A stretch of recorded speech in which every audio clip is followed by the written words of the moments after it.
Muy bien.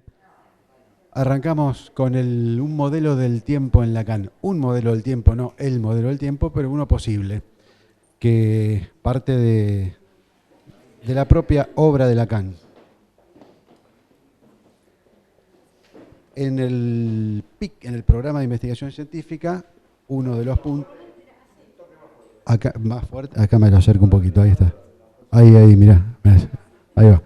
En el programa de investigación científica, uno de los puntos es el tiempo.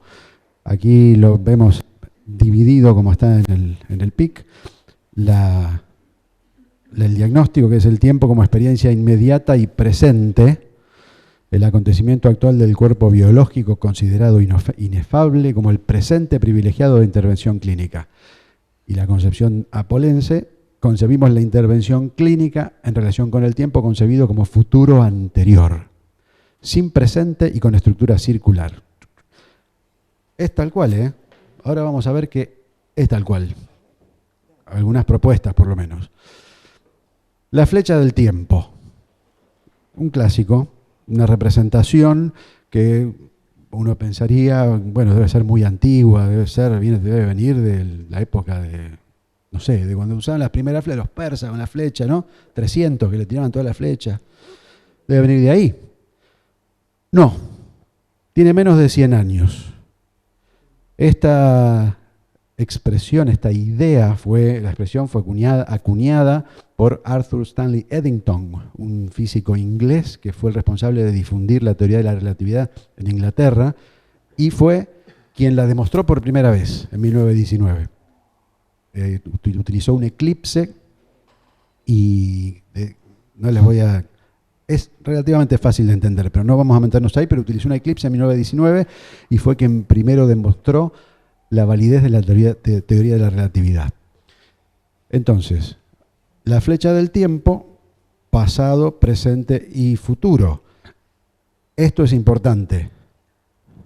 La piedra angular ahí atada con una soga al palito, porque indica que hay asimetría. La flecha del tiempo es asimétrica. Esto no ocurre con el espacio, donde las direcciones son reversibles sin ningún problema. En el tiempo no se puede hacer, no se puede revertir la flecha del tiempo. Y aquí explica Eddington cómo lo ve él, por qué. Esta sería, la flecha de Eddington es la flecha termodinámica, la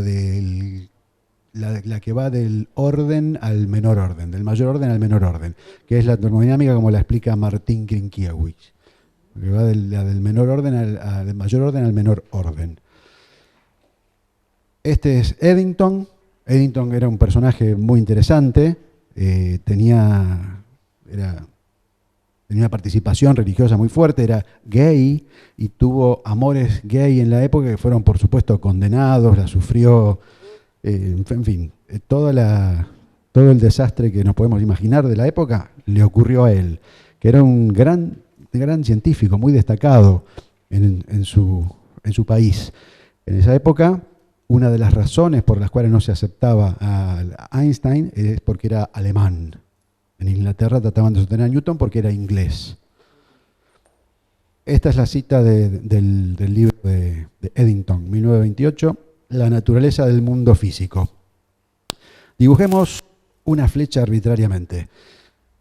Si mientras seguimos la flecha encontramos más y más de un elemento azaroso en el estado del mundo, entonces la flecha está apuntando hacia el futuro. Azaroso como en el sentido de mayor a menor orden. Si el elemento de azar decrece, la flecha está apuntando hacia el pasado. Por ejemplo, un huevo que se rompe, que lo hemos visto en la tele, en los documentales, se rompe un huevito y después pasan la película hacia atrás hasta que el huevo queda sano otra vez, arriba de la mesa. Eso costaría tanta energía que no es posible en el sentido termodinámico. Entonces, esta es la única distinción que conoce la física, porque la T de tiempo en las ecuaciones no tiene dirección. Es lo mismo, para la física que esté todo negativo, todo positivo, las ecuaciones funcionan igual. Por eso es tan extraño que el tiempo físico del universo sea asimétrico, y es uno de los modos de interpretar el Big Bang también.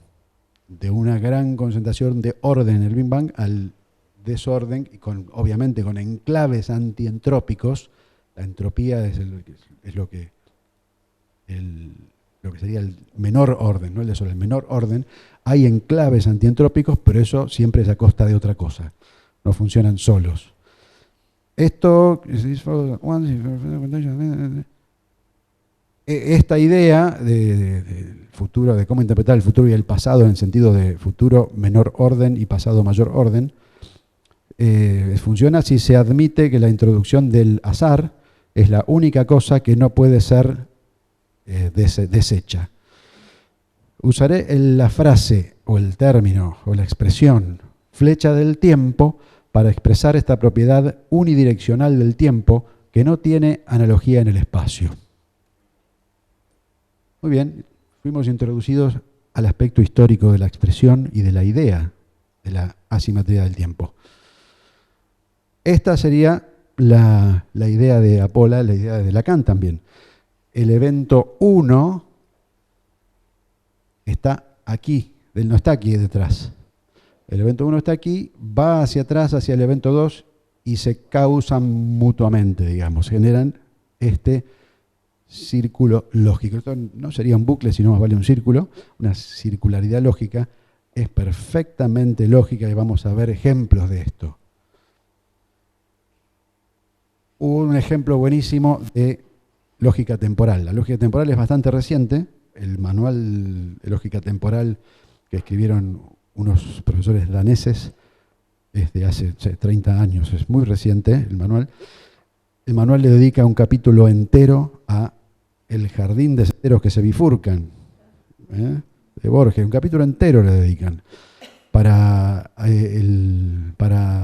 explorar la idea de los mundos posibles, entre otras cosas. Bueno, una de las notaciones de lógica temporal que empieza con A.N. Pryor, un lógico neozelandés, que era experto en lógica medieval, y de ahí saca todas estas ideas que permiten que funcione una computadora.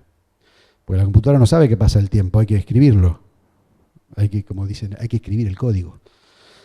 Este evento 0 está en relación al futuro y a otros eventos, en 1, en 2, en -1 y -2, que sería el pasado. Si tomamos como referencia, esto también hay una manera de escribirlo lógicamente, creada por Hans Reichenbach, que está buenísima, es muy simple y es muy útil, pero bueno, hoy no la vamos a mirar. Si tomamos como punto de referencia entonces esto es el pasado, ya no es más el presente, y esto es el futuro. Y de igual modo, si tomamos como referencia 2, esto es pasado y esto es pasado. Y nuevamente, si tomamos como referencia este pasado, esto es más pasado, pero este es futuro.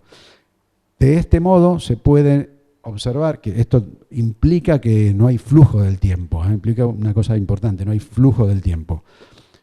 De este modo se pueden escribir así los diferentes momentos sin necesariamente indicar que todo lo que está acá es futuro y todo lo que está acá es pasado. Pueden convertirse en futuro o en pasado de acuerdo al punto de referencia que se utilice.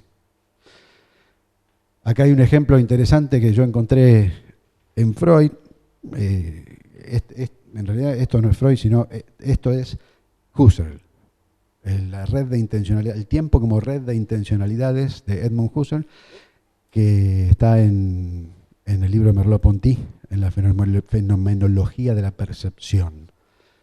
Esto lo apliqué al artículo del poeta y los sueños diurnos, o el poeta y la fantasía, depende de la traducción, donde nuevamente hay distintas lecturas de pasado y futuro que no son lineales, están en red. Por ejemplo, el ejemplo que da Freud, yo no me lo acuerdo exactamente, pero es interesante. Es un muchacho que va a recibir una oferta laboral, no tiene trabajo y le van a ofrecer trabajo. Entonces, él se imagina que acá le dan el trabajo y que el dueño va a estar muy contento con su trabajo y que se va a casar con la hija del dueño, de la fábrica, no sé, de la granja, no sé de dónde trabajaría. Ya se imagina todo eso. se va a salvar, digamos, todo lo que está implícito, y es muy, muy loco, pero entonces se imagina eso en el futuro, acá.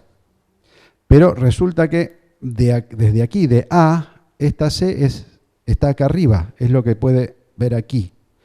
Cuando se va acercando, aquí por ejemplo recibe los datos para el trabajo, cambia su visión de ese futuro. Y aquí es el futuro efectivo, que es lo que va a ocurrir. Del mismo modo, cambia su visión del pasado. Desde B, esta sería A, y desde C sería esto. No hay un recuerdo único, no hay un momento temporal único. Esto es un modelo, no es el tiempo físico. Esto es un modelo para pensar el tiempo psicológico, si lo quieren llamar así. No es el tiempo físico, pero es un modelo interesante para que podamos pensar que un recuerdo no está fijo en la memoria, sino que adquiere distintos significados y significaciones a partir del lugar de la red en el que se encuentre. Esta es la idea. El resorte de Hinton,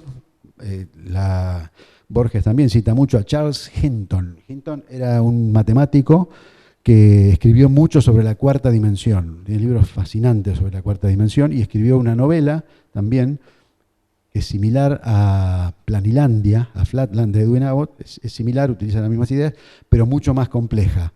Allí los personajes, los seres, los planilandeses, tienen otra morfología que los hace más interesantes porque son asimétricos, se puede identificar su cara de su frente, de su dorso, digamos, se puede identificar. Y eso es importante porque eso nos muestra cómo no pueden darse vuelta, no pueden mirar hacia el otro lado sin ponerse boca arriba. Vamos a mostrarlo con un ejemplo asimétrico. Imagínense que esto es chato plano. Es asimétrico, ¿no? Si este ser en Planilandia quisiera darse vuelta, digamos que el frente es la marca, Sierra de los Padres, que está buena, y el dorso es la barra, el código de barras. No puede hacer esto, porque no tiene tercera dimensión. El único modo de darse vuelta es este, ¿no? Darse vuelta poniéndose boca arriba. Entonces, lo interesante de la idea de Hinton de hacerlos asimétricos es que enfatiza las limitaciones dimensionales. Nosotros no podemos salir de la tercera dimensión, por lo tanto la botella de Klein es imposible para nosotros, no para un tralfamadoriano. Tralfamadoriano son los seres de la ciencia ficción que inventó Kurt Vonnegut y que viven en cuatro dimensiones. Para ellos la botella de Klein no es imposible. Para nosotros sí, pero por una limitación dimensional, no porque haya una imposibilidad intrínseca. Nunca hay una imposibilidad intrínseca en ningún elemento, en ninguna cosa imposible. Siempre depende del sistema en el que se encuentre. Entonces, el resorte de Hinton... vamos para atrás. El resorte de Hinton es una idea fantástica, simple, donde toda la estructura espaciotemporal, todo el universo, sería el resorte. Y esto es la conciencia, o en este caso, sí, la conciencia que percibe que hay un movimiento circular a medida que la estructura esta va atravesando ese plano. Esto es una idea fantástica que la usan en física. El libro de Petkov acerca de Minkowski usa esta idea y la despliega técnicamente muy, muy interesante. El movimiento no es movimiento de las cosas. La estructura del universo es fija, completamente. El movimiento es una ilusión de la conciencia que transcurre a lo largo de esa estructura fija. Ya lo vamos a ver en palabras de Hermann Weyl. Metafísicas del tiempo, el presentismo, solo existe el presente, ese plano, esa capa de tiempo que está ahí, el posibilismo, donde está el pasado y el presente, pero no el futuro, y el eternalismo, el universo bloque, donde la línea de universo está completa. Ya vamos a ver qué es esto. Esto es todo el universo en toda su historia, desde el Big Bang hasta el Big Crunch, o lo que fuere que haya, si es que hay un final, si es que se puede pensar así. Pero esto es todo, no hay pasado ni presente aquí en términos estrictos. Es la totalidad de lo que hay.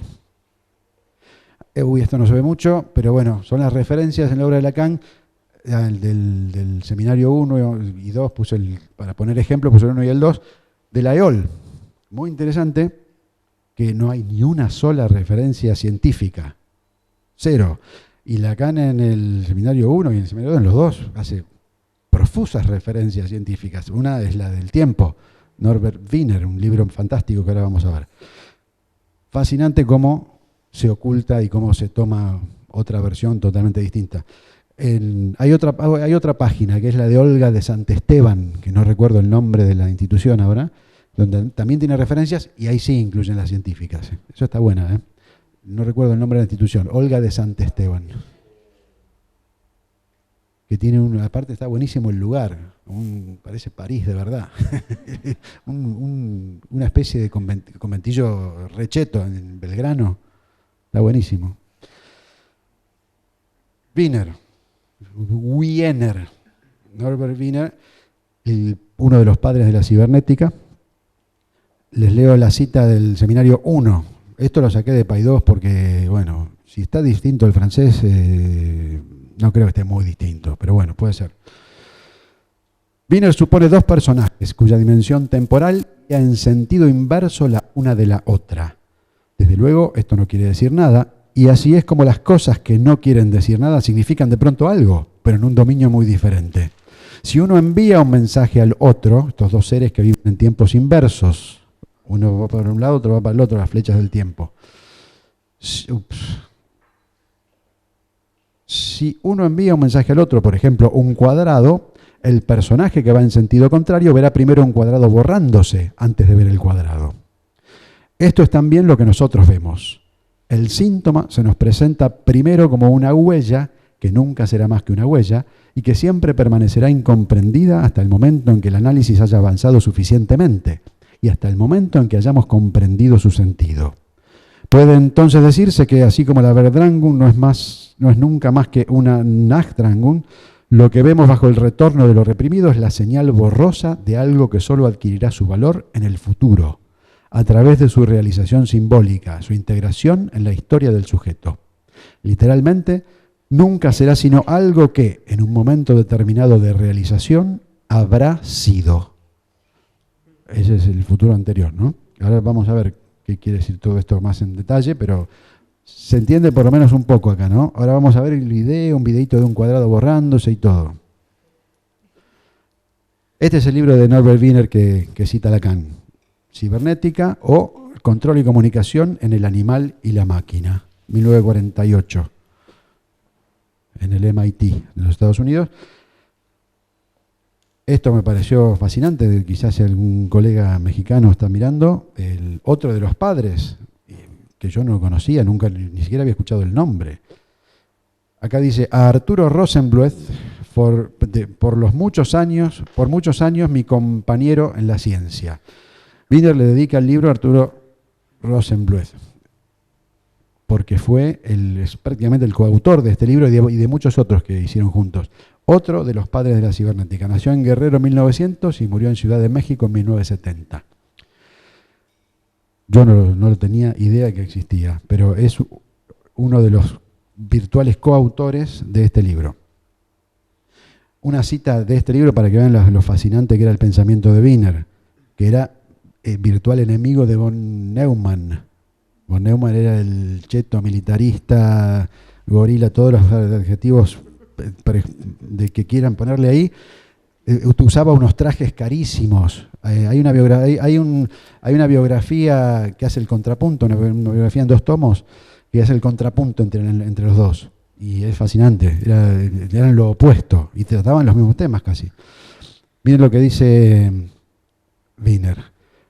Es solo en la comunidad en general donde los señores de las cosas como están se protegen del hambre mediante la riqueza, de la opinión pública mediante la privacidad y la anonimidad, del criticismo privado mediante las leyes en contra de la difamación y por la posesión de los medios de comunicación, que impiadosamente pueden alcanzar sus más sublimes niveles. De todos estos factores anti-homeostáticos en la sociedad, el control de los medios de comunicación es el más efectivo, el más importante. 1948, 1948. La radio existía, no existía, la televisión no existía. O sea, Gutenberg había terminado la imprenta hacía un par de días. Bueno, esa es una cita de uno de los capítulos más sociológicos y filosóficos. Tiene varias secciones del libro, son muy técnicas, solamente matemáticas, pero bueno, de aquí sale lo que trae Lacan. Podemos ver aquellas estrellas radiando hacia nosotros y a todo el mundo, mientras que si hay alguna estrella cuya evolución va en el sentido inverso, ellas atraerían la radiación de todos los cielos. E incluso esta atracción desde nosotros no sería perceptible de ningún modo. Dado que nosotros ya conocemos nuestro pasado, pero no nuestro futuro. Se está refiriendo a que si hay una estrella que está desarrollándose en una flecha del tiempo inversa, la luz no la emitiría, sino que la recibiría. Entonces no la veríamos. Muy interesante esto, ¿no? De este modo, la parte del universo que vemos debe tener su relación pasado-futuro, tanto como las emisiones de radiación, concordantes con la nuestra. El hecho mismo de que vemos una estrella quiere decir que su termodinámica es como la nuestra. Y es la conclusión que saca. Es fascinante, en fin. Entonces, en efecto, se puede hacer el experimento intelectual, le llama, pero es el famoso, el que insiste tanto Alfredo, el experimento mental, el experimento intelectual de hacer una fantasía de un ser inteligente cuyo tiempo corre a la inversa que el nuestro. Para ese ser, toda la comunicación con nosotros sería imposible. Nuevamente, esto ahora vamos a decir que no es así, pero fíjense cómo se arma un imposible a partir de las premisas que se están postulando. El imposible es que lo que dijo antes, si la estrella recibe la luz y no emite, no la vemos, entonces es imposible saber que está. De ninguna manera, porque tampoco emite ondas de radio, nada, no emite nada, nada que esté en el espectro electromagnético. Entonces, en ese caso, no hay rastro posible, es decir, ahí hay una estrella. Y él dice que entonces la comunicación con un ser que viva con el tiempo inverso sería imposible. Cualquier señal que nos enviara nos alcanzaría con un stream, con un río, con un flujo lógico de consecuentes, desde su punto de vista, que serían antecedentes para nosotros. Ahora lo vamos a explicar, es muy fácil, pero lo vamos a explicar ahora, no importa. No se complican con esto, que lo vamos a explicar de otro modo. Estos antecedentes estarían ya en nuestra experiencia y nos habrían servido como la explicación natural de su señal, sin presuponer un ser inteligente que la hubiera enviado. Si él nos dibujara un cuadrado, veríamos los restos de su figura, como sus precursores, y parecería ser una curiosa cristalización de estos restos. Su significado sería fortuito, tan fortuito como las caras que vemos en las montañas o en los precipicios. El dibujo del cuadrado aparecía para nosotros como una catástrofe, repentina en efecto, pero explicable por leyes naturales, por la cual el cuadrado cesaría de existir. Lo veríamos formarse y después de pronto se formaría completo y de pronto dejaría de existir. Ahora vamos a ver el videíto. Y acá dice, dentro de cualquier mundo con el cual podemos comunicarnos, la dirección del tiempo es uniforme, concordante con la nuestra. Si no, no podemos comunicar. Eso dice es imposible, dijo recién. Ahora vamos a ver que no es imposible. Alguien encontró una manera que es muy simple. Entonces, espera. ¿Podemos ponerle esos videitos, Julian? El de los Parisiens. Este es una publicidad dirigida por David Lynch, donde utiliza el tiempo inverso. Hace todo un experimento fascinante, donde comprendemos todo lo que está ocurriendo, más o menos, algún sentido le damos, desde David Lynch, después de todo, pero podemos percibir lo que vemos. No hay nada que no sea más o menos comprensible.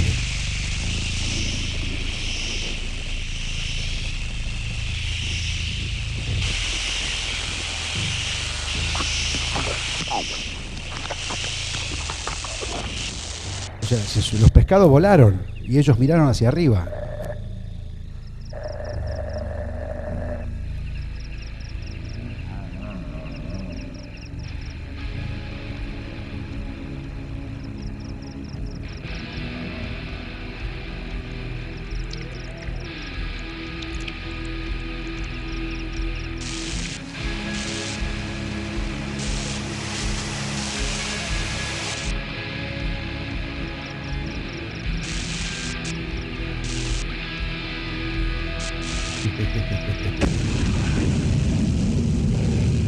Si no fumás parisien después de esto, no fumás más parisien.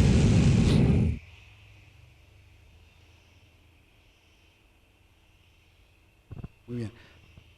Se percibió el uso que hizo Lynch del tiempo inverso para generar el efecto de tiempo en sentido que coincida con el nuestro. Hace muchas de las cosas que hacen los actores, muchos de los movimientos son al revés. Que de hecho es un experimento que pueden hacer. Hay un montón de apps en el teléfono que hacen, que invierten el sentido de la película. Se puede, ahí está, apps del teléfono que invierten el sentido de lo filmado. Entonces pueden hacer eso. Por ejemplo, pueden ir caminando hacia atrás y rompen una hoja de papel por la mitad y la tiran. Y cuando invierten eso, la hoja de papel vuelve a las manos y se pega. Hay unos experimentos fascinantes que hacen con esa técnica. Muy interesante, basada exclusivamente en la dirección de la flecha del tiempo. Y el cuadrado, el otro, Juli, el videito del cuadrado, uno que dice SEZ.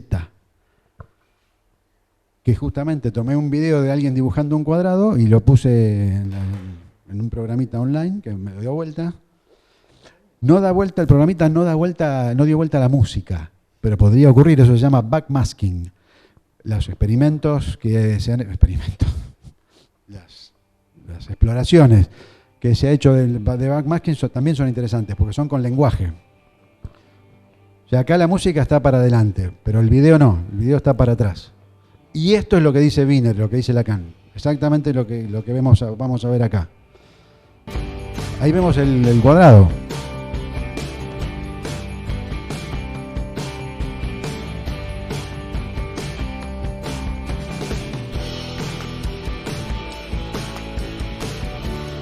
Pero iría desapareciendo. Eso es la idea. Lo veríamos desaparecer y sería para nosotros el sentido de nuestra flecha del tiempo.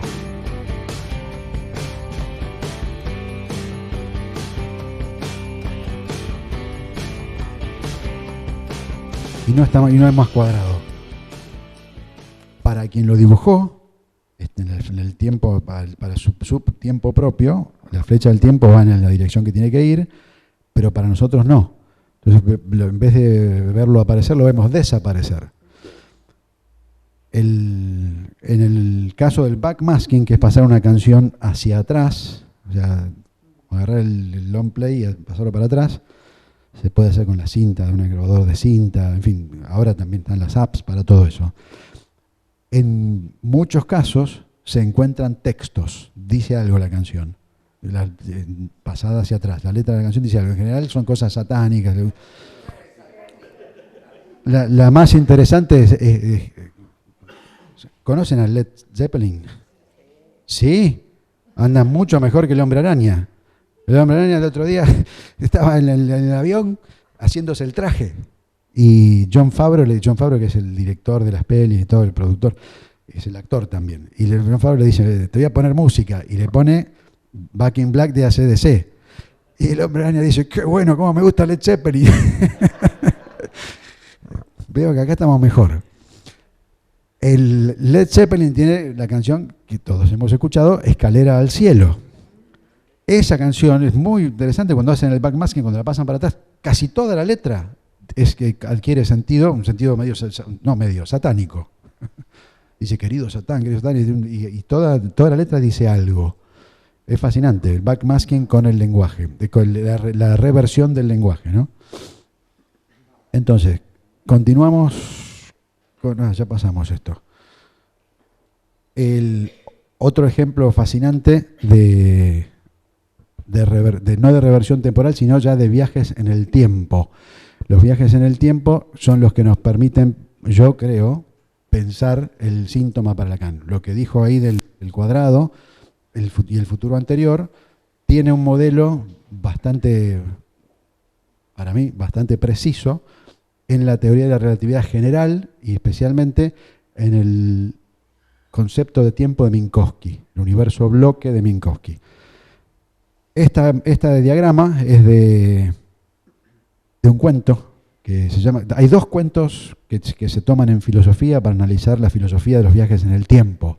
El clásico artículo de David Lewis, australiano, publicado ahí en el Journal de Australasia, Filosofía de Australasia, que se llama Filosofía de los viajes en el tiempo, clásico artículo, muy citado, solo toma como referencia este cuento, que se llama Todos ustedes zombies, y otro cuento que se llama De las botas, que son los dos de Robert Heinlein. Robert Heinlein, un autor de ciencia ficción clásico.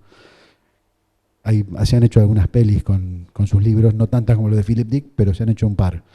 En una se destruye Buenos Aires. Sí. Unos insectos gigantes tiran unas bombas y destruyen Buenos Aires. La estructura temporal es este diagrama que va y viene y va y todos los personajes, miren, hay un bebé, un barman, un vagabundo, falta el militar, hay un militar, faltan un par de personajes ahí. Todos esos personajes son la misma persona. Este bebé tiene padre y madre, son ese mismo personaje, de acuerdo a todos estos viajes en el tiempo que va haciendo, que son perfectamente lógicos y perfectamente consistentes. Esta es la idea fundamental de esto. Es un cuento complejísimo, es corto, es muy legible, es corto, aparte es divertido. Es complejísimo. Además tiene el recurso, este cuento es de los 50, la edad de oro de la ciencia ficción, de los años 50. Uno de los recursos es la transexualidad. Para generar la concepción, recurre a la transexualidad. Entonces, el personaje que nace mujer, tiene genitales femeninos, ponele hoy. El del futuro, el de dentro de 10 años, va a tener, por algún motivo, por una operación que va a tener genitales masculinos. Entonces vuelve al pasado, se encuentra con su yo femenino, se acuestan, concibe, queda embarazada, ella misma de él mismo, y el bebé que tienen es él mismo, porque ese bebé después lo llevan hacia el pasado lejano y se convierte en la chica. Entonces, toda una complejidad narrativa fascinante, pero perfectamente consistente. Esto es lo que nos interesa. No hay nada inconsistente en plantear el futuro anterior.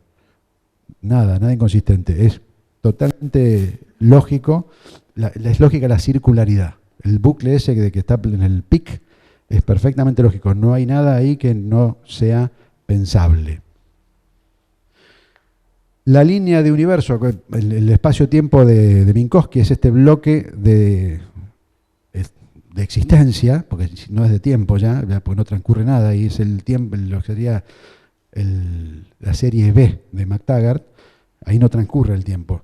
En ese universo bloque, nuestra existencia, la existencia de todos los objetos, todas las partículas del universo, se puede dibujar en una línea que va, zigzaguea, va de acá para allá, pero es una línea.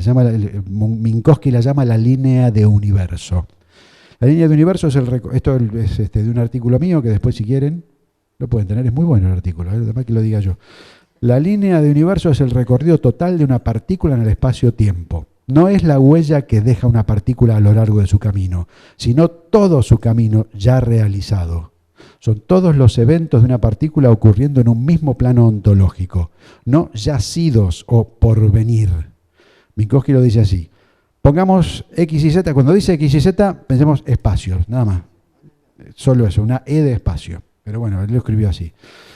Pongamos X y Z, espacio como coordenadas ortogonales del espacio y T como indicadora del tiempo. Coordenadas ortogonales quiere decir que son perpendiculares. X, Y y Z son perpendiculares entre sí y forman una esquina. Para decirlo, ahí está. Exactamente. Forman un revólver, como hizo ahí Malena. Entonces, los objetos de nuestra percepción invariablemente incluyen lugares y tiempos combinados. Nadie ha percibido nunca un lugar si no es en un determinado tiempo, ni un tiempo en un determinado lugar. Esto es lo que dice Wells en su novela La máquina del tiempo, en 1895, cuando están hablando de la cuestión de las dimensiones. Dice, un cubo necesita las 3 dimensiones, pero además necesita una cuarta, porque nadie vio nunca un cubo instantáneo. Un cubo tiene que durar, entonces necesita la 4ª dimensión temporal. Nadie ha percibido nunca un lugar si no es en un tiempo determinado, ni un tiempo si no es en un determinado lugar. Llamaré a un punto en el espacio, en un determinado punto del tiempo, esto es en un sistema de valores X, Y, Z, T, sería E, T, un punto de universo. Acá y un punto de universo. Que parece que está quieto, pero se está moviendo en el tiempo. Un auto estacionado se mueve en la línea temporal, que es el eje vertical de las coordenadas cartesianas, el tiempo. Un auto estacionado se mueve en el tiempo. Si se mueve físicamente en el camino y va a velocidad constante rectilínea, la línea va a ser así en el diagrama. Pero si está estacionado se mueve en el tiempo, la línea se puede escribir su evolución.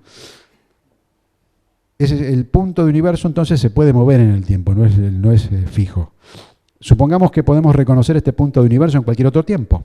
Entonces obtenemos como imagen, por decirlo así, de la eterna carrera del punto de universo, una curva, una línea de universo. Una curva que va toda así por todos lados, pero una línea de universo. Entonces, correlación con los espacios ordenados. El resultado es lo que Francis Bradley llamó universo bloque, una estructura espaciotemporal surcada por todas las líneas de universo de todos los objetos, desde el Big Bang hasta el Big Crunch. Esa estructura se asemeja a una escultura, bueno, ahí tendría que cambiarlo, pero bueno, con todos sus elementos fijos. En rigor, el tiempo no fluye en esta concepción. Minkowski lo dijo en estas palabras: podemos designar T' como tiempo, pero entonces debemos necesariamente, y conectado a esto, definir el espacio por las coordenadas E', en cuyo caso las leyes de la física se expresarían exactamente del mismo modo que en esta, que en ET, E', T' es lo mismo, las leyes de la física son iguales. Entonces tendríamos en el mundo no ya el espacio, estos son 2 espacios, como si fueran 2 planos, 2 hojas de la computadora para imprimir. Lo mismo, pero espacios enteros. Entonces tendríamos no ya el espacio, sino un número infinito de espacios, tal como en el espacio tridimensional hay un número infinito de planos. La geometría tridimensional se convierte en un capítulo de la física tetradimensional. Piensen en las hojas del bloque de la computadora, pero lo vamos a mostrar. ¿Me puedo acercar?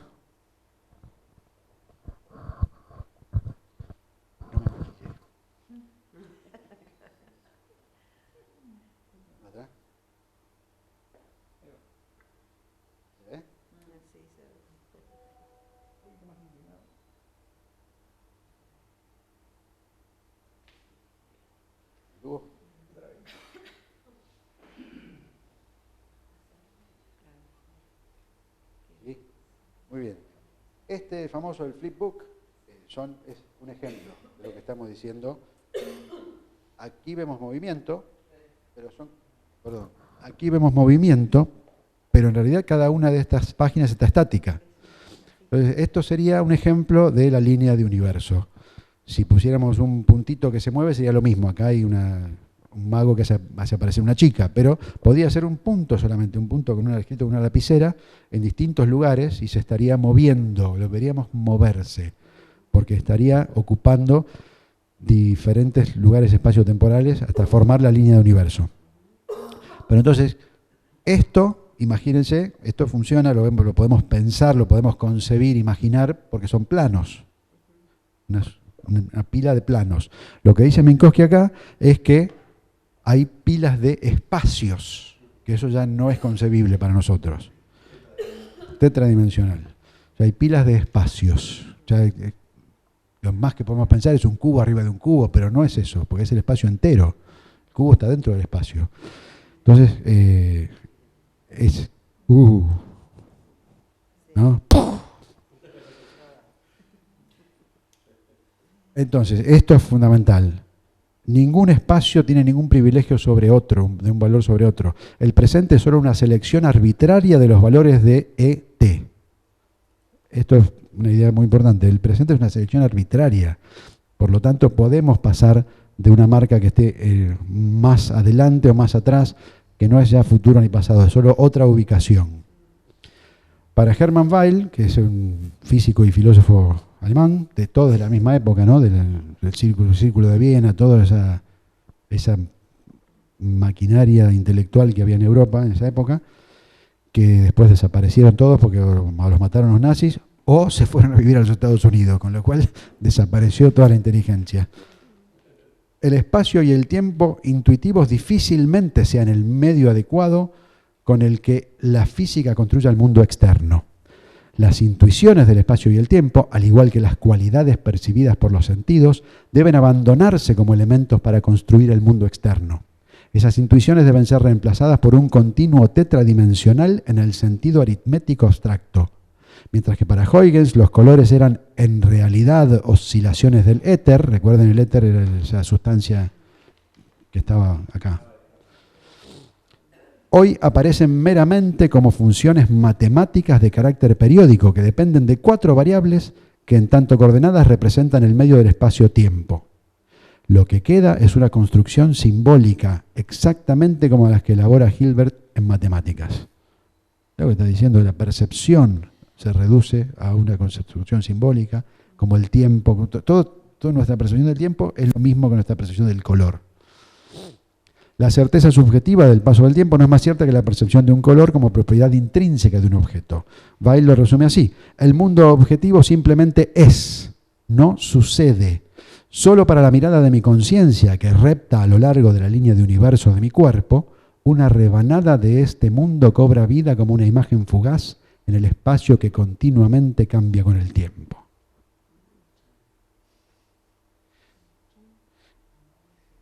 Esa idea es fascinante. El cuerpo sí, el cuerpo es un objeto más, un objeto físico más, pero la conciencia no.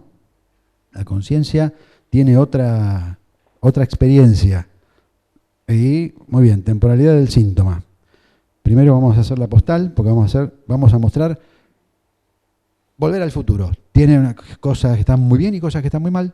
Esto está mal. Esta es la foto donde él va viendo Marty McFly. ¿Vieron Volver al Futuro? Si escuchan Led Zeppelin, vieron Volver al Futuro. Son recula acá. Esta foto es la que Marty McFly tiene en el bolsillo y la va mirando, y si no consigue que los padres se pongan de novio, va a desaparecer él y sus hermanos. Eso está mal, no puede funcionar así el tiempo. Vamos a ver por qué, pero voy a mostrarlas porque este es re copado. Ahora se las paso. ¿Sí? Ahí va. Esta es cuando van desapareciendo.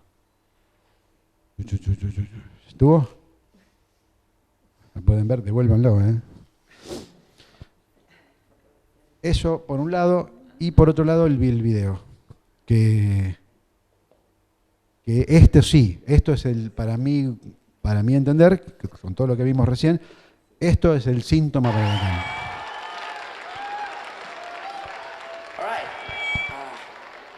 All right, this is an oldie, but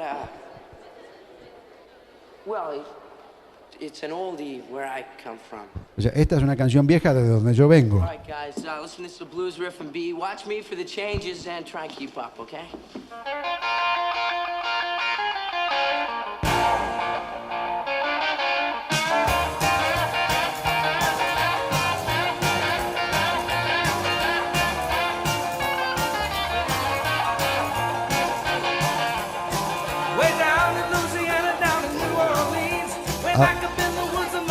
Lo vamos a dejar un poquito para que venga la parte que nos interesa, que también nos interesa esto. Toca él, toca Michael Fox, de verdad.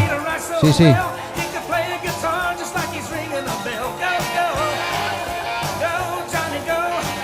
Exactamente.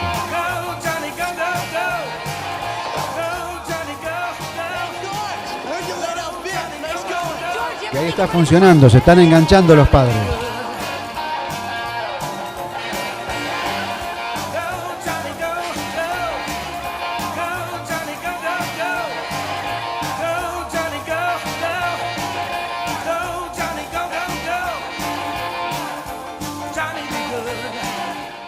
Y acá está. Chuck, it's Marvin. Your cousin, Marvin Berry. You know that new sound you looking for? Well, listen to this.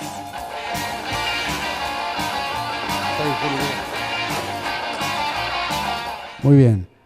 Eso, ahí se produce el loop temporal. ¿Por qué? Porque Marty McFly está tocando Johnny B. Good, la clásica, el himno del rock and roll, compuesto por Chuck Berry. Pero en la banda que lo acompaña ahí a Marty McFly está el primo de Chuck Berry, que lo llama por teléfono y le dice, ¿te acordás ese sonido que estabas buscando, que no lo podías encontrar? Mira, escuchá. Y le hace escuchar Johnny B. Good. Entonces, ¿quién compuso Johnny B. Good? No tiene autor. Es un perfecto loop temporal que es completamente consistente, por ejemplo, como el que está como el reloj en algún lugar del tiempo, si se acuerdan, con Christopher Reeves, que era Superman. ¡Ay, qué lejos! Chick flick le dicen en inglés, ¿no? Bueno, chick flick. Así le dicen, pero es verdad, una romántica del año. Tal cual, sí.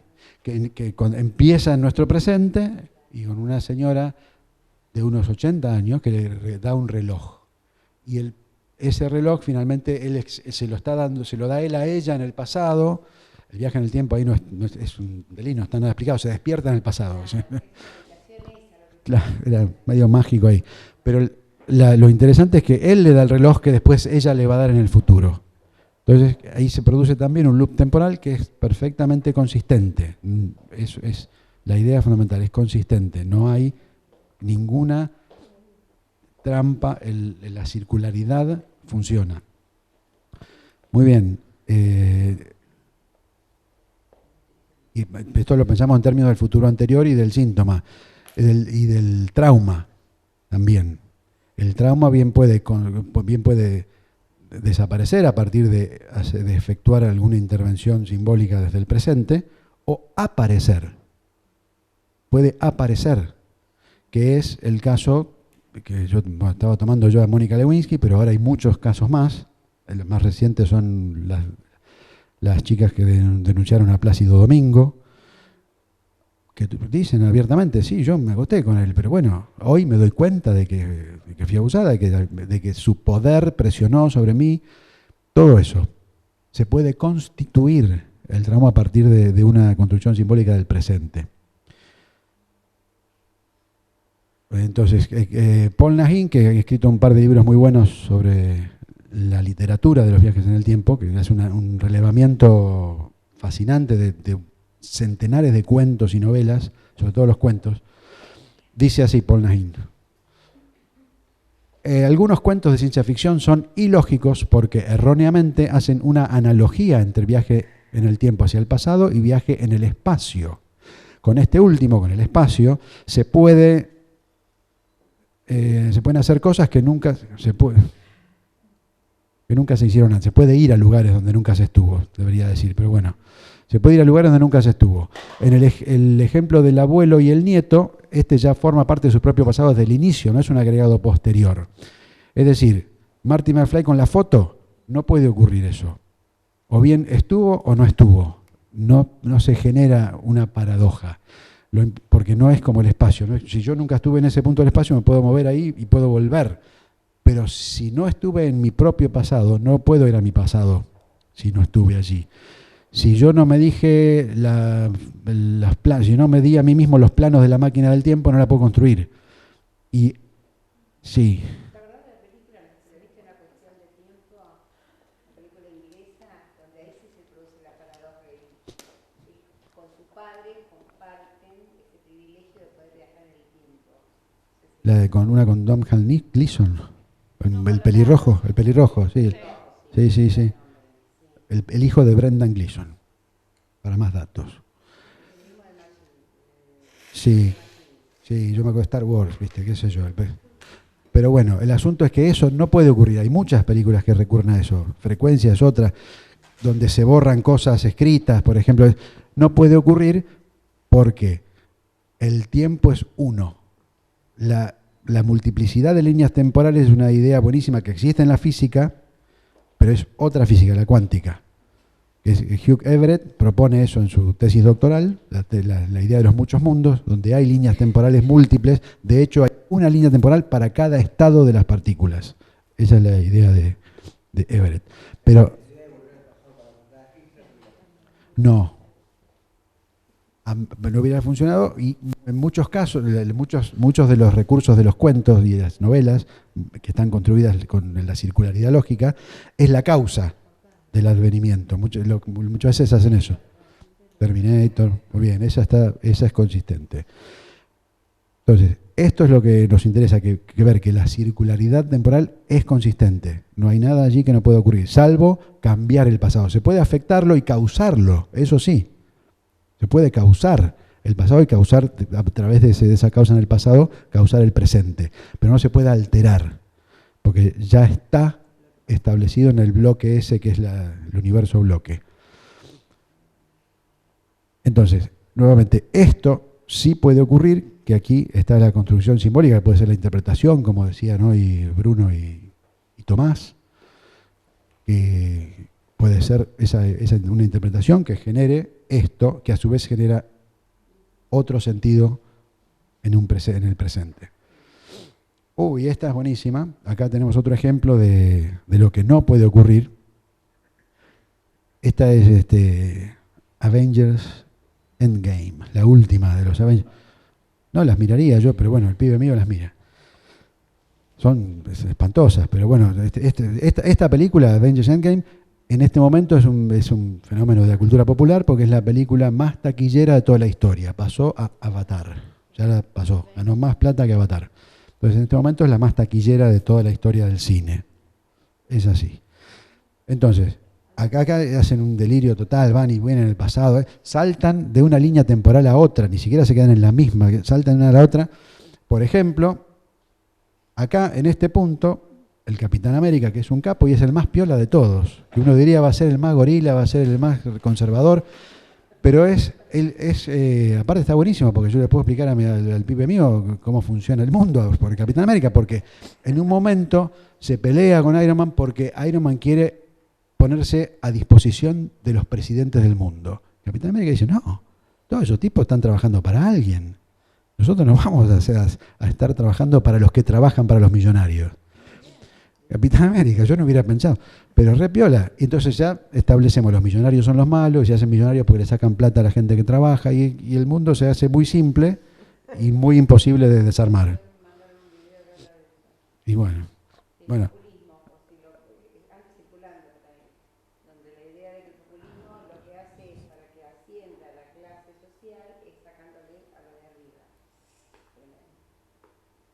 Ahí me perdí, pero no importa. Sí, nuevamente, la plusvalía es una cantidad arbitraria también.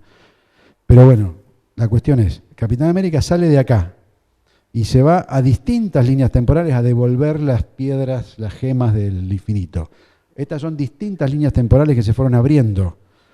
Y va a cada una y devuelve las gemas un rato antes para que no se note que no están. Y un delirio total, porque si hace eso se abriría otra línea temporal. Pero bueno, tenéis que aceptar todo eso en la película para que la puedan terminar. Dura 3 horas. Entonces va, pero después no vuelve. Después se va acá, 1945, 1942, no me acuerdo qué año es, con la novia. Y se queda a vivir ahí. Se queda a vivir ahí, acá ya está viejito, tendrá 80 años, y de ahí vuelve con su traje de máquina del tiempo al final de la película. Para ellos, que eso sí es así, para ellos en ese momento pasaron 10 segundos, pero él vuelve ya viejito y habiendo vivido toda su vida con su novia del 1942, que se llama Peggy, si no mal no recuerdo. Esto, entonces, Esto sí es posible, en el sentido de que así es la definición de David Lewis. David Lewis define el viaje en el tiempo así. La diferencia que hay entre el tiempo que transcurrió del viaje y el tiempo de arribo y de llegada. El tiempo de arribo y de llegada puede ser arbitrariamente pequeño, por ejemplo 10 segundos ahí, pero el tiempo del viaje pueden ser décadas. Y nuevamente, todo esto, todas estas ideas surgen de que la línea de la flecha del tiempo no es una flecha. La flecha del tiempo no es una flecha, es la ilusión subjetiva de la conciencia, como lo dice Boyle, para decirlo de algún modo, es una ilusión como los colores, como cualquier otra percepción que tengamos del universo, que se puede escribir matemáticamente y se puede tratar matemáticamente. En el caso del síntoma o el trauma, la estructura circular es perfectamente válida, tal como se la escribe aquí en Apola, y esto sería un modelo posible para usar. Modelo, porque el tiempo de la física no va a funcionar así. El tiempo de la física es este de Minkowski. Para la percepción que tenemos de ese tiempo es con lo que trabajamos. O sea, es un modelo, no es cómo transcurre el tiempo físico. El artículo de Olimpia Lombardi debe estar por ahí dando vueltas para trabajar la idea de modelo, que básicamente es eso, es tomar ciertos elementos, ponerlos en un orden que represente al estado de cosas que queremos tratar y después trabajar con ese orden que armamos. Y bueno, ahí se terminó. Creo que no me queda nada más. Así que, ¿preguntas hoy o habrá preguntas en el pasado? Ahora lo podemos decir y se entiende. Habrá preguntas en el pasado, porque puede ser que el año que viene alguien invente la máquina del tiempo y vaya a nuestro pasado de hoy y haga una pregunta. O sea, habrá preguntas en el pasado. Es perfectamente conjugado. Hay un autor que se llama Douglas Adams, un autor de ciencia ficción, que inventó las conjugaciones para los viajeros en el tiempo. Eso es fascinante. Son muy complicadas de entender, pero es cómico el autor. Es un autor que tiene mucho humor y sus novelas son cómicas. Pero la invención de las conjugaciones para los viajes en el tiempo funcionarían perfectamente. El futuro anterior es la más simple, digamos. Habrá sido, porque desde el futuro se puede ir hacia el pasado y hacer algo. La lluvia es una cosa que sucede en el pasado, escribía Borges. Cae y cayó, dice, cae y cayó, porque la lluvia es una cosa que sucede en el pasado. Esas ideas nos vienen muy bien para pensar el síntoma y el trauma. Muy bien.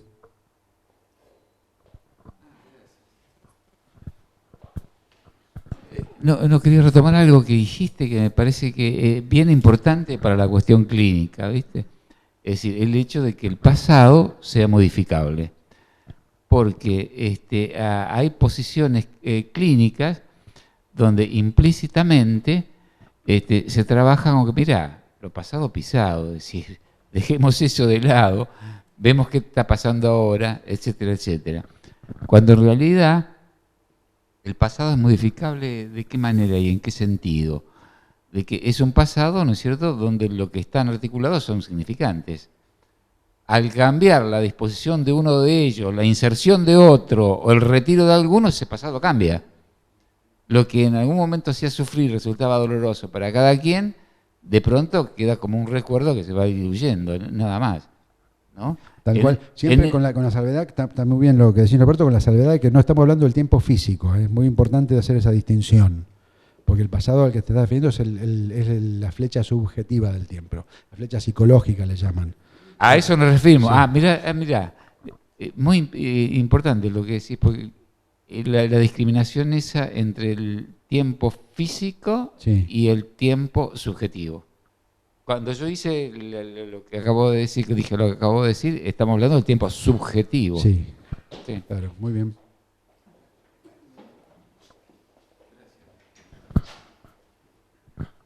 Bueno, siguiendo algo de lo que estaba planteando Norberto, me parece que La cuestión justamente pensarlo en relación a la lógica significante. Por eso cuando yo veía el bucle, claro, evento 2, evento 1, evento 2, me parece que es ahí donde para nosotros claramente vamos a poner S1, S2. Claro, ¿no? sí. Y digo, no por una cuestión de digamos, de rigidez de la noción, sino justamente por la condición que modifica. Además, me preguntaba, porque vos pones evento 1 acá y evento 2 acá.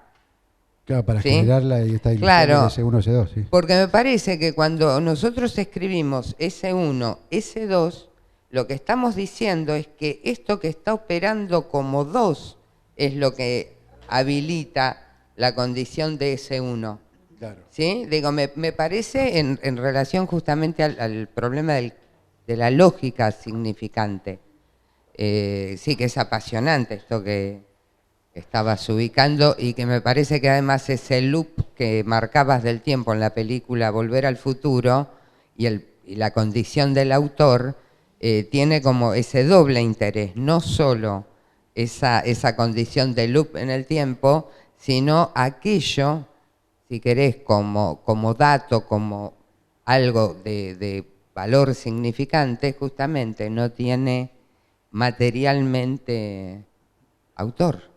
Muy buena esa idea, porque también a quién lo atribuible, a quién se le atribuye todo. Exacto. También podemos pensarlo desde la responsabilidad en general, ¿no? Exactamente. Y bueno, y a partir de eso también me preguntaba si bajo este régimen sigue teniendo valor la noción de trauma. Para mí es una pregunta, ¿no? Digo, al menos en el planteo freudiano.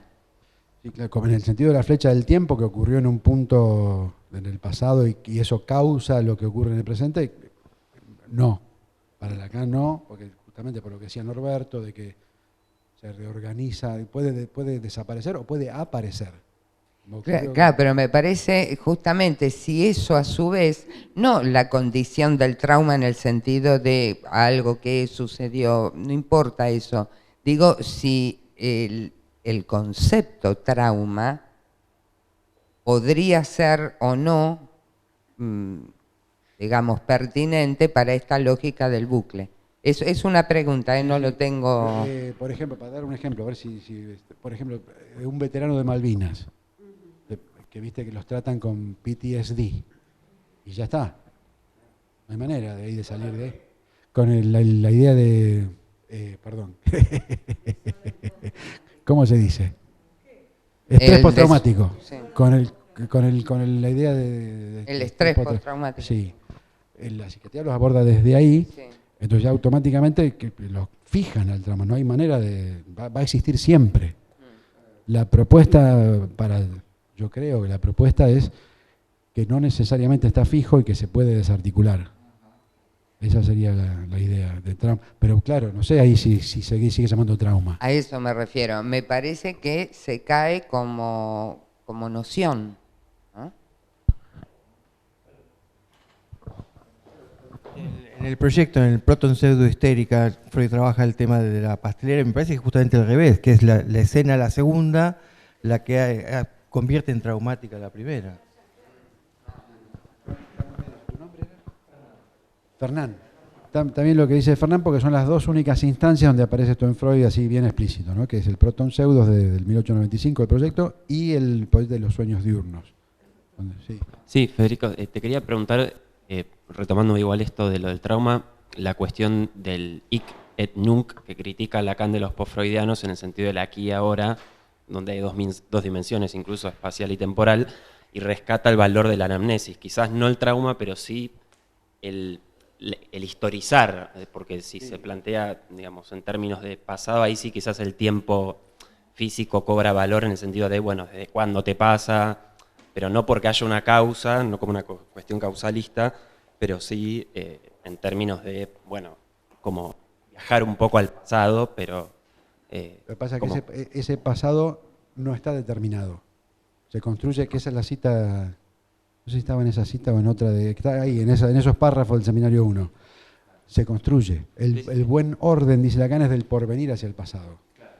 Entonces tampoco podemos decir que no estamos en un lugar donde estuvimos antes ahí. O sea, tiene igual una cuestión ahí medio paradojal en ese sentido, ¿no? Y no paradojal, circular. Claro, circular. Que es consistente. Y lo otro que estaba pensando, la serie Dark, que no sé si la vieron, que implica esta cuestión de viaje al pasado y de causar el presente, como que los personajes se desviven por modificarlo y en realidad están siendo causa de su propio destino. Tiene toda esta cosa. Esa es la idea de Minkowski, la idea de toda la literatura que utiliza esa idea del tiempo, de la relatividad especial, en realidad, relatividad especial, que Minkowski lo elabora en esos términos. Sí, muy bien, gracias por ese dato. Dark. Hay que... No, ¿cuál es el dato? Ah, no me digas. No me digas.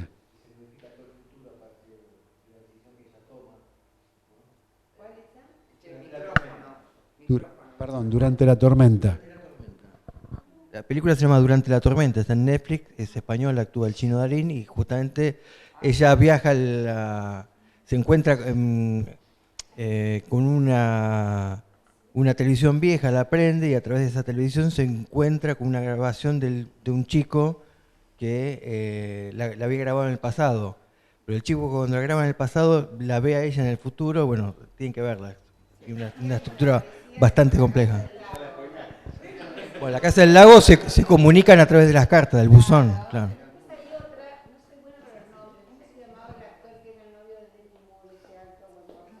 Bruce Willis era el novio del esposo. Ah, el pendejo, Ashton Kutcher. El pendejo, mirá, muy buen ejemplo, ¿eh? No. Ah, el efecto mariposa, sí. Bueno, todas esas ideas ustedes ahora pueden reconocer, perdón.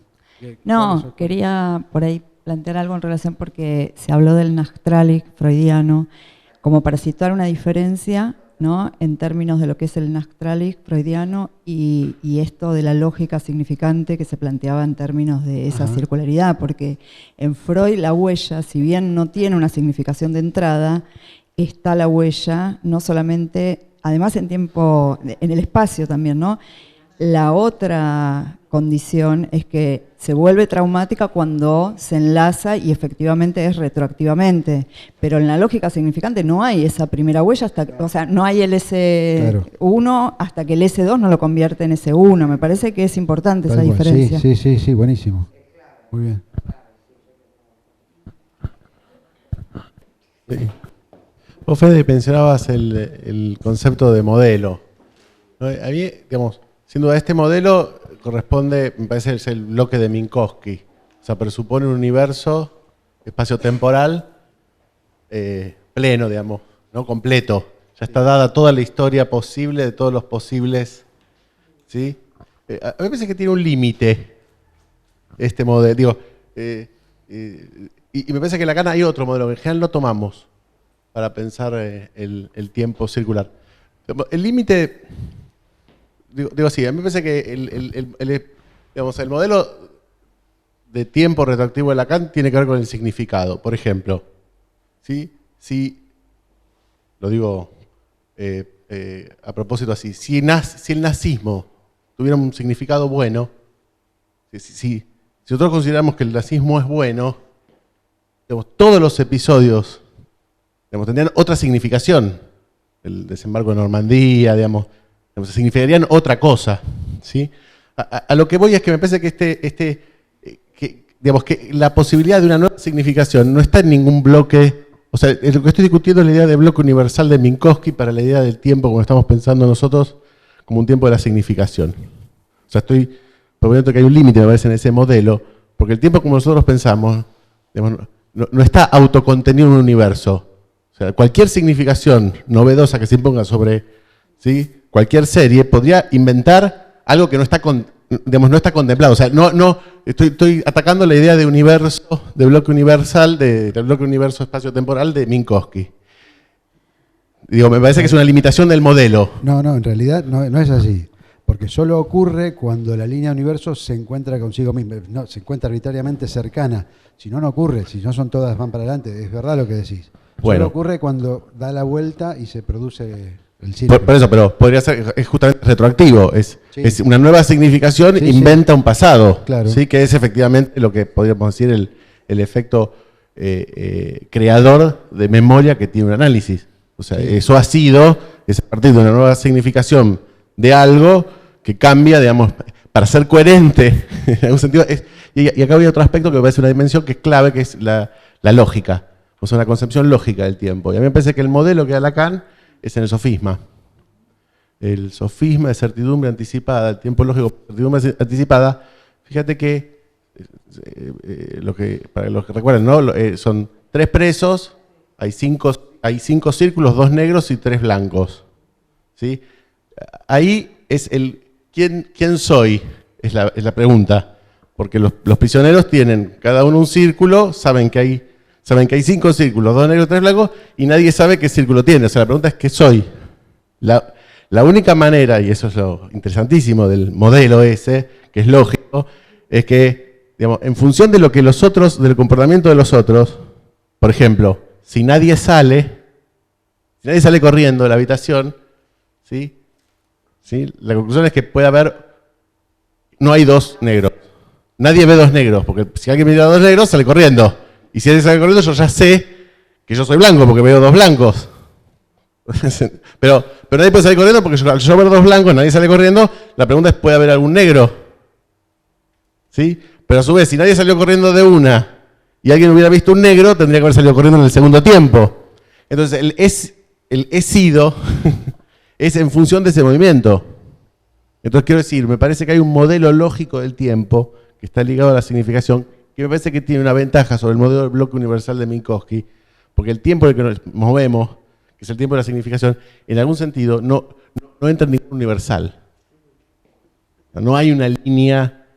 ¿Se entiende lo que voy? Digo, podría. ¿El habrá sido cómo lo incorporás ahí? En función de los no movimientos, todos al final de ese acto concluyen que son blancos. Pero esos fueron, pero el habrá sido, ¿cómo lo pensás ahí? Porque en el no movimiento que hubo, en el comportamiento del otro, ¿sí? En lo que hace el comportamiento en el futuro, yo deduzco lo que soy. En ese movimiento que se da en el futuro, yo parto de que no sé quién soy en el juego este, ¿no? Entonces, en función de este movimiento que ocurre en el futuro, de mi pregunta, yo parto de que no sé quién soy, pero yo puedo decir, he sido blanco a partir de esas 2 interrupciones que dice Lacan, hay 12 canciones, ¿no? La primera es, ¿sí? No hay 2 negros. Y la segunda es, si hubiera habido algún negro, alguien después de la primera interrupción tendría que haber salido. Entonces, somos los 3 blancos.